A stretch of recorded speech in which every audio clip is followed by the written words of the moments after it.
هو جاي يشوف المنشآت عشان الموضوع ده كله فلوس اللي كان عايز اشوف يعني.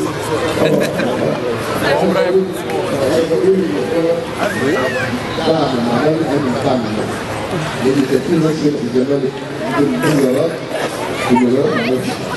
مش تجيب دعم معنوي لما تروح السياسه زي سياده الوزير وفاهم شغل كل بني ادم وقدر كل بني ادم. انا دايما كنت بقول اسم النادي الاهلي والزمالك على وضع خصوصي برامج دوله.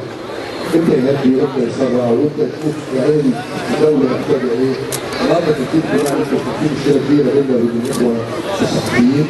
الانتخابات وظيفه فعلا انا ما كنتش سبب فيها لان في شكاوى راحه فيه هو شخصيا بناء القضايا العامه طلع بناء القضايا العامه كان هذه القضايا انا وصلت الزباله ما كانش طرف وهو مش المفروض يبقى طرف. هو كان الاجتماع بيني وبين سياده الوزير وعايزين نتعامل بقى على 1 مليون تقريبا. هيقلبوا 2 مليون 3 مليون كل معاك. النهارده طبعا لما باخد الزياره اتكلمنا في موضوع ادوار صحيح. بدون تفاصيل متهيئه زي ما انا اتحملت المسؤوليه ان انا قبلت هذه الادوار اتحمل المسؤوليه المره الثانيه امام النيابه العامه امام الرئيس الجديده اللي طلع صوت كل شيء حتى التاريخ وقلنا جميع الصحفيين كل ما باستثناء